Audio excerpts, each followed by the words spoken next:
and they always will. It was the kind of cold that made every joint ache, where the sky looked bruised with clouds so heavy it felt like the world might collapse under their weight. In the outer boroughs of the city, far from the glowing skyline and polished glass, towers! A woman stood in a broken coat on the edge of a cracked sidewalk, watching the horizon like she was hoping to find an answer in the gray. Her name was Clara Mendez, and she had $2 left to her name. Exactly $2. Not enough for rent. Not enough for the overdue gas bill taped in orange to her door. Not even enough for the bus fare to job interviews she hadn't been called back from. She'd already sold her wedding ring, her old college laptop, her phone. There was no one left to borrow from. No one left to ask. And yet when she passed, a thin man huddled in the alley beside the corner store, a man who looked like he hadn't eaten in days, who wasn't begging or speaking, just sitting there like life had folded him up and left him discarded. She stopped. She didn't ask who he was. She didn't ask why he was there. She didn't think about what she couldn't afford. She just walked into the store, pulled 2 dented cans of soup from the clearance shelf, and handed over her last 2 crumpled dollars. The clerk didn't look at her. The cans were heavy in her hands, heavier than they should have been. She brought them out, knelt beside the man, and said, "This isn't much, but it's warm." He looked up at her slowly, eyes sunken, lashes wet from cold wind.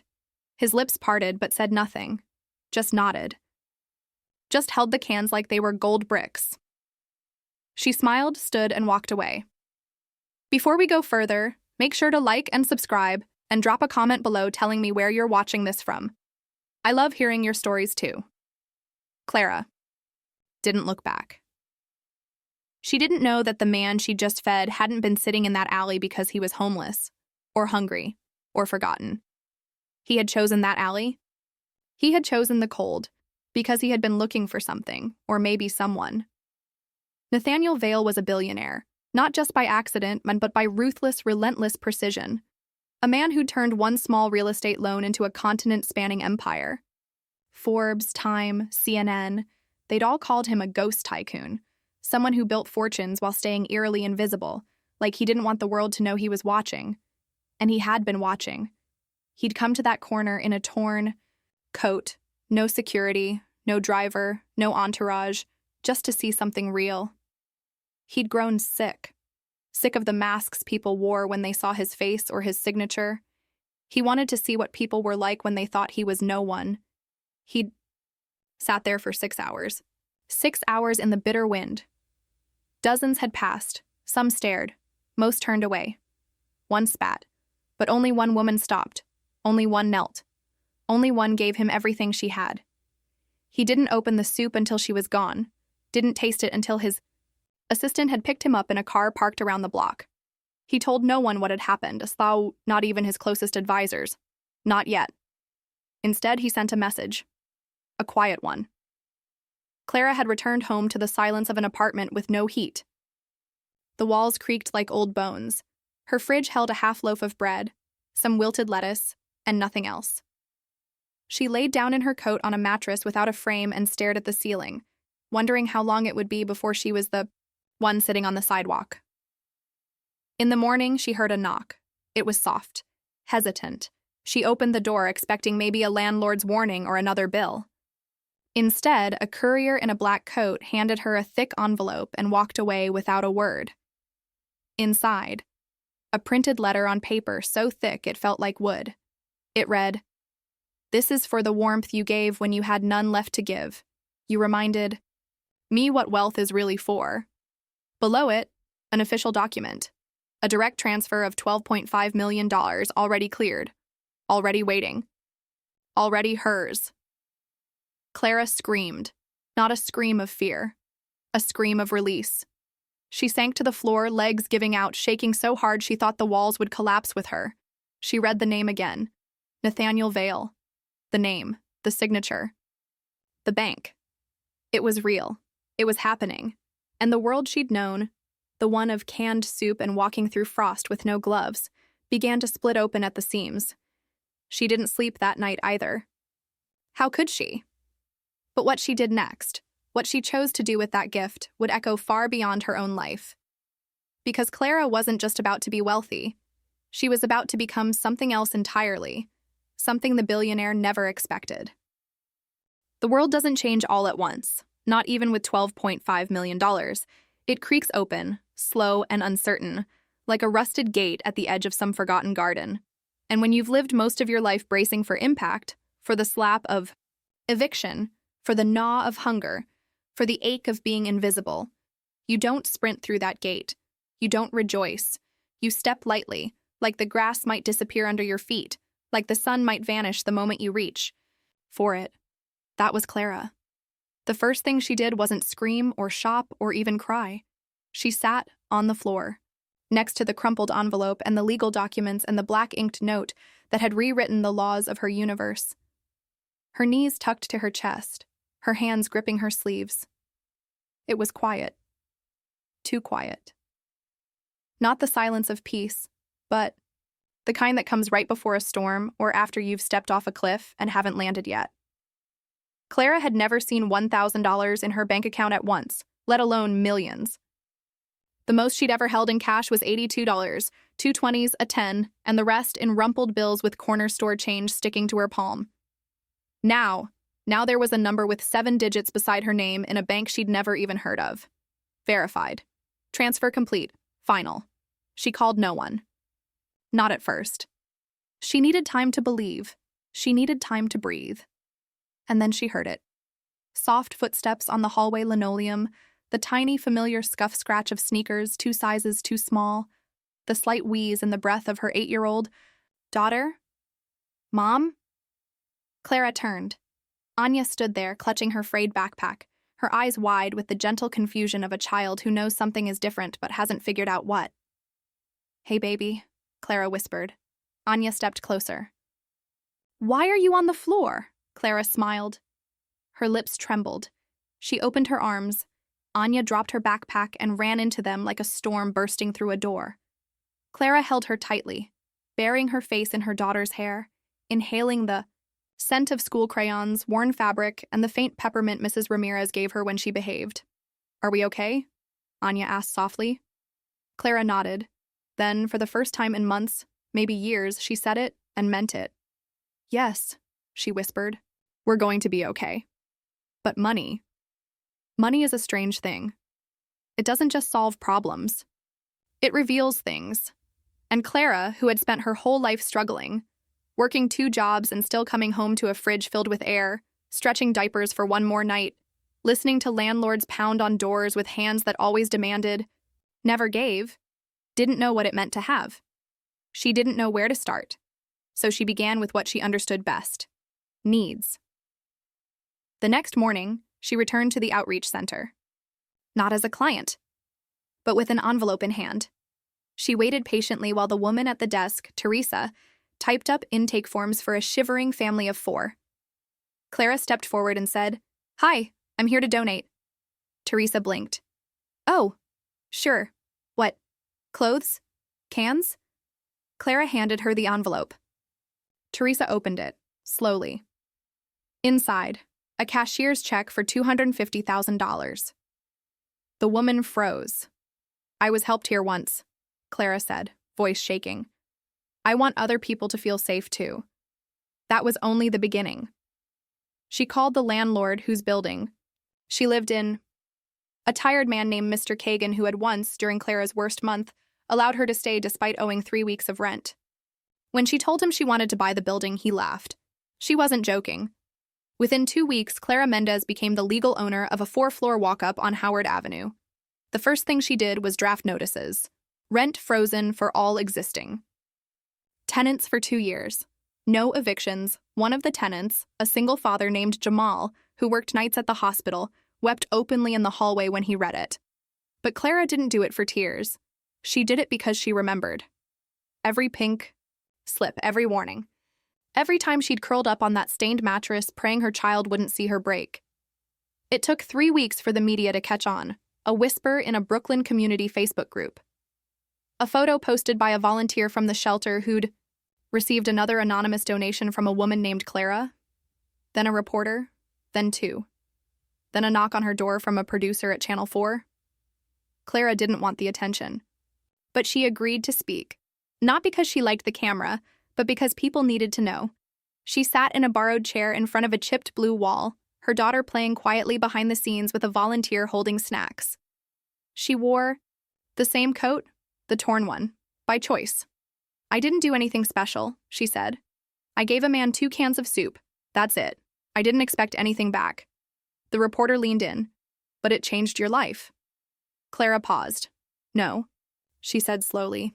"He changed my life. But what I gave, that came from who I already was. We all have something to give, even when we think we don't." The clip went viral. 12 hours later, Clara had emails from journalists in 3 countries. A talk show invitation, sponsorship offers. One company wanted her to be the face of compassion for a national campaign. She declined them all. "I don't want to be a face," she told her daughter. "I want to be a hand." And so she built something. The Mendez Foundation began, with 1 office and a folding table. Within 4 months, it operated 3 community kitchens, 2 shelters for women and children, a legal aid center for undocumented families, and a free childcare co-op for single parents in Brooklyn. Clara never put her name on the buildings, but the people knew. Volunteers whispered stories. Women spoke her name like a prayer. Children drew her in crayon, a stick figure with big eyes, and a bigger heart. And all the while, Nathaniel Vale watched from the sidelines. He had remained silent. Hadn't contacted her since the transfer. He wanted no praise. But when he saw the first article, "Woman who gave her last $2 turns windfall into community lifeline," he smiled for the first time in months. He'd seen billionaires spend fortunes trying to change their public image. But Clara? She changed reality. It was in the spring, 6 months later, when their paths crossed again. Clara had just finished speaking at a fundraiser in Harlem. Simple words, not flashy, just truth. And as she walked toward the exit, a man stood by the door. He was taller than she remembered, cleaner shaven. But those eyes hadn't changed. "Clara," he said. She froze. "Mr. Vale," he smiled. "Nathaniel, please." She didn't know what to say. 1,000 words filled her mouth. None made it out. "I just wanted to say thank you," he said quietly. She blinked. "You're thanking me?" He nodded. "You reminded me what it means to believe in people again." They stood there, in silence, in the quiet hallway filled with soft piano music from the event. No cameras, no reporters, just 2 people who had once met over 2 cans of soup and an open heart. "You saved me," she said, her voice barely more than a whisper. "No," he said. "You saved yourself. I just got the honor of watching it happen." And then, for the first time, Clara hugged him. It wasn't the hug of gratitude or debt or performance. It was the kind of hug that happens when 2 souls recognize the rarest kind of truth, a kindness without price, and a gift without demand. But Clara's journey wasn't over, not by a long shot, because the fire she'd lit was about to spread far beyond the borders of her neighborhood, past the city, past the country, into something global, into something revolutionary. Change doesn't knock gently. It crashes through, like a wave through glass, tearing through boundaries you didn't even know were there. That's what it felt like for Clara Mendez 6 months after she gave away her last $2 and became almost, overnight, a name whispered across communities, boardrooms, and the hidden corners of the internet where real revolutions begin. But what no one realized, not even Clara, was that her story had only begun to unfold. The real transformation wasn't just the money she received or the buildings she bought. It was the people she reached, the fire she sparked, and the way millions who had never known her name would soon be repeating it like scripture, like hope. It began with a letter, handwritten, mailed from Senegal, from a woman named Aminata, who had heard about Clara through a volunteer working with Doctors Without Borders. The letter was smudged and creased, but the words were clear. "You showed me that kindness can ripple beyond oceans. We built a kitchen in my village in your name. It's small, but it feeds 50 children a week. I hope that's okay." Clara read it under a single desk lamp in the office of the 3rd Mendez Foundation building, this one above a bodega on 146th Street, and cried harder than she had the day she received Nathaniel Vale's money. Because this wasn't about her anymore. It never really had been. It was about what people wanted to believe was still possible. That even in a world gasping under greed, someone could give without expecting and rise without forgetting. That same week, an invitation arrived. From the United Nations, they asked her to speak. Clara had never spoken on a stage bigger than the local community center. She didn't own more than 2 pairs of shoes, and she'd never left the country, had never even flown first class. But now they wanted her in Geneva, to speak on global economic disparity, on grassroots outreach, on the intersection of poverty and dignity. She panicked. She considered saying no. But her daughter Anya, now 9, looked up from her math workbook and said simply, "Tell them what you told me. Tell them people are more than numbers." So she went. She wore a simple dress. Nothing glamorous. She tucked a bracelet of colored beads her daughter made into her pocket.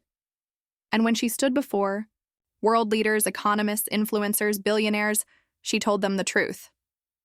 "I was invisible," she said, "until someone saw me. Until someone believed that giving $2 of love was worth more than 2 million of silence." And she didn't stop there. She told them about the mothers in her neighborhood who took turns cooking so no child would go hungry. About the teenage boys in her free mentorship program who stopped selling street pills because someone finally looked them in the eye and asked what they dreamed of. About the man in her shelter who used her donated laptop to finish the GED he abandoned 20 years ago. And when she stepped off stage, the room stayed quiet for a moment, not out of indifference, but reverence. Then the applause came, standing, unbroken. That night, her inbox exploded. Offers, proposals, pleas. But she didn't jump, because Clara had learned that big money and big promises often come with invisible strings, strings that choke the mission when you least expect it. So she returned home. Quietly. And she waited until one email stood out. A school principal from rural Mississippi. His district had lost all funding for the arts. His students had no music, no paint, no paper, but one girl had drawn a picture of Clara, of her giving soup to the man in the alley, and asked her teacher, "Is this a real person or just a story?" He attached a photo of the picture.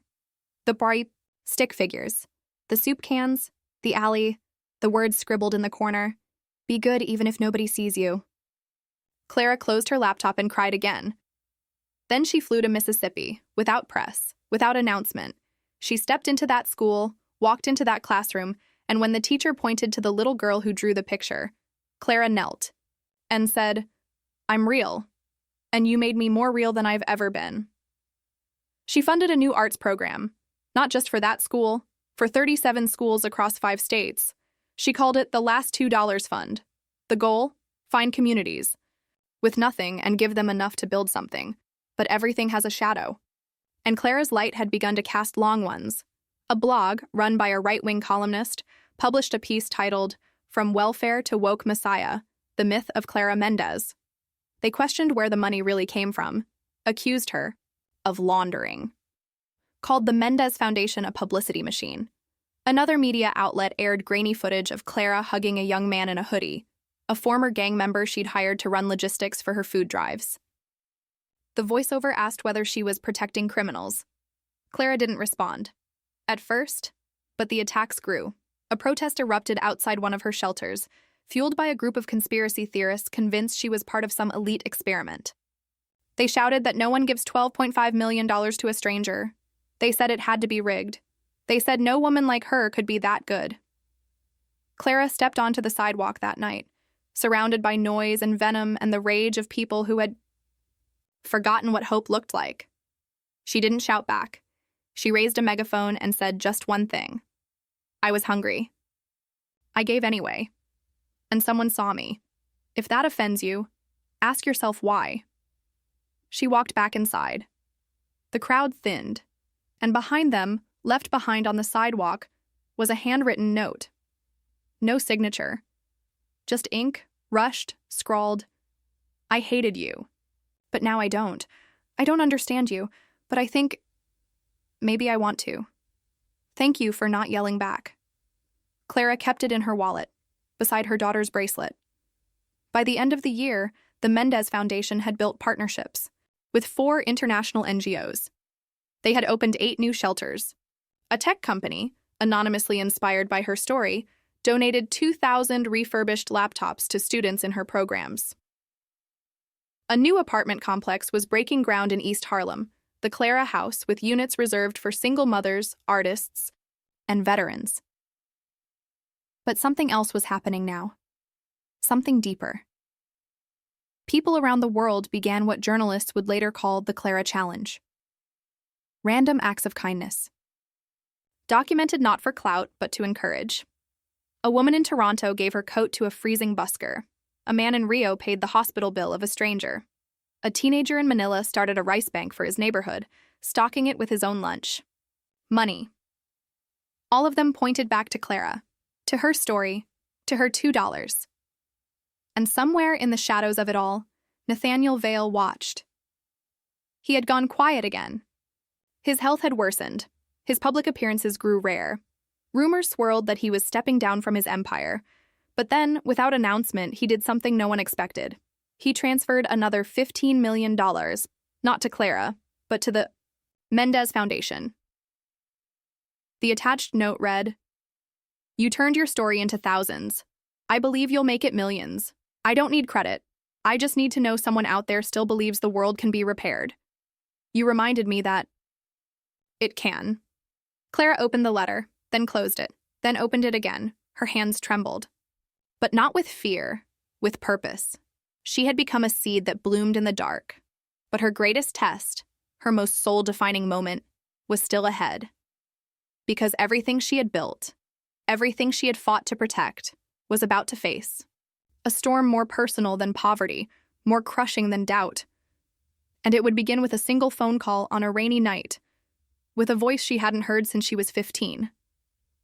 It began with a phone call, just a single ring in the silence of a rainy night. Clara sat by the window of her modest Harlem apartment, a mug of peppermint tea cupped in her hands, steam curling around the edges of her cheeks like ghosts whispering secrets. Outside, the city slept in its usual uneasy rhythm, sirens in the distance, wind howling between buildings, the hum of people trying to outpace their pain. Inside, the apartment was still. Her daughter, Anya, now almost 10, lay asleep in her room beneath a quilt donated years ago by a woman who had nothing to give but thread and hope.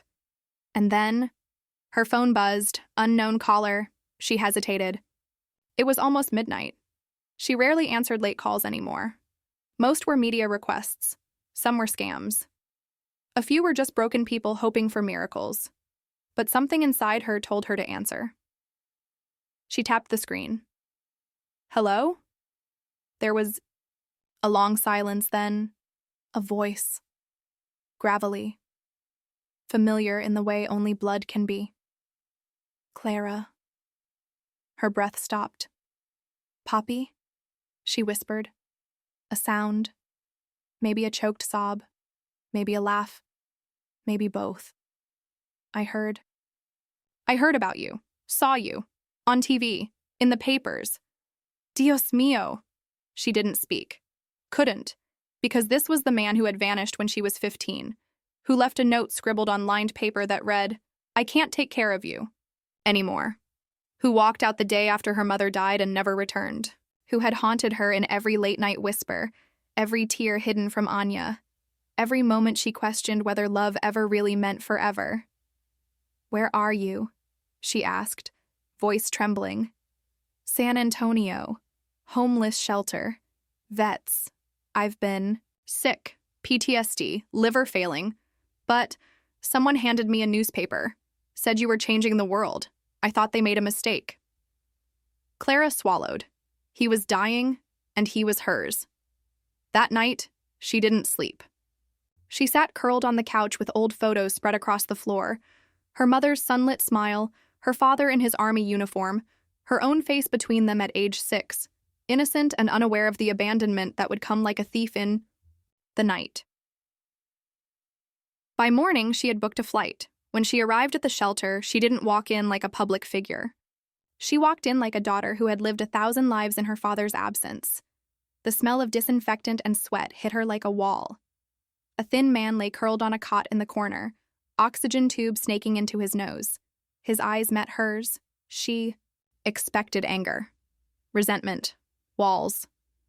But he smiled. "Still got your mother's eyes," he said. And Clara, who had survived poverty, public scrutiny, the weight of sudden wealth, and the pressure of being called a saint, broke. She fell to her knees beside the cot and sobbed. Not for him, not for herself, but for the time they'd lost, the birthdays, the graduations, the calls that never came. "Why did you leave me?" she asked. He turned away. "I thought you'd be better off without a broken man." She reached for his hand. "You were wrong." She brought him home. For months, she balanced the impossible: board meetings in the morning, soup kitchens in the afternoon, hospice care in the evening. Her father, weakened but lucid, watched her work from the couch, holding Anya's hand. During reading time, sometimes whispering to Clara as she passed, "I don't know how you do it." She would smile gently. "Neither do I." And then came the night he passed, peacefully, quietly, his hand in hers. A storm had brewed outside again, like the one on the day she gave away her last $2. But inside, there was silence. And acceptance. At his funeral, a small one, with only a dozen attendees, Clara spoke not about what he hadn't done, but what he had taught her.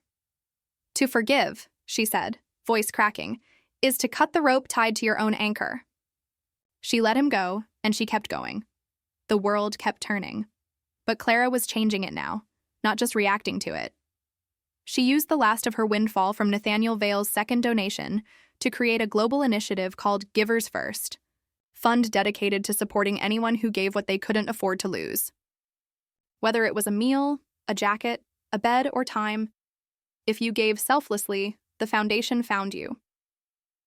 Stories flooded in: a boy in Somalia who shared his only goat with a stranger, a teacher in Kentucky who bought lunch every day for a student with no parents, nurse in Manila who carried an unconscious woman through floodwaters on her back, then walked 5 miles home in wet shoes. Each received a letter, a grant, and the same handwritten phrase, "Because you gave first." In less than 2 years, Clara had turned $12.5 million into a movement that touched over 7 million lives across 27 countries. And yet, something was missing. It haunted her, a shadow in her dreams, a question unspoken. Nathaniel. He had vanished. His company was now run by a board. He hadn't appeared in public in nearly a year. Rumors of illness spread. Some said he'd moved to Switzerland. Others whispered he'd died, quietly, away from the press. And then one day, Clara received a package, plain brown paper, no return address. Inside, a simple box, a key, a single note. "One last thing to give. Come to 2301 Arden Point. Bring no one. Come alone." And she went. The address led her to a private estate, overgrown with ivy, nestled beside a cliff on the Oregon coast. A caretaker greeted her, silent, nodding, and opened the wrought iron gate without a word. Inside, the house smelled of salt and cedar. Everything was quiet, and in the sunroom, surrounded by floor-to-ceiling windows and soft afternoon light, sat Nathaniel. Older, paler, his hair now white. But those same eyes, quiet, observing, gentle, and sharp all at once. "Clara," he said, smiling weakly. She ran to him.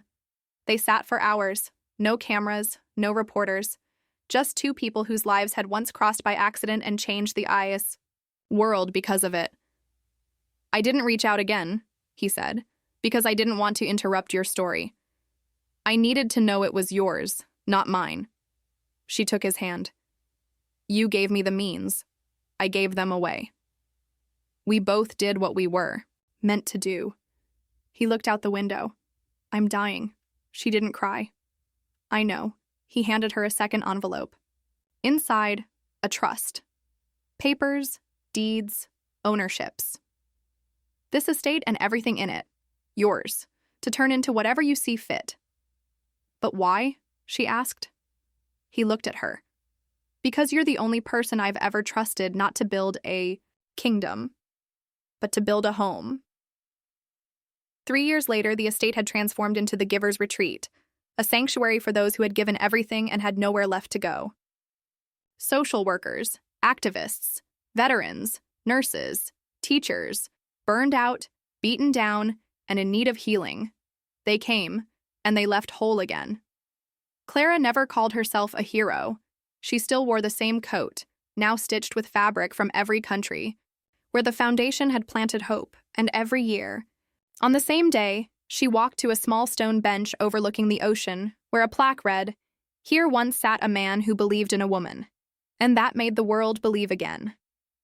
Clara sat, quiet, watching the waves, and sometimes, just sometimes, she'd pull 2 crumpled dollar bills from her wallet, saved from that day in Brooklyn, and smile, because that day she gave away everything she had and got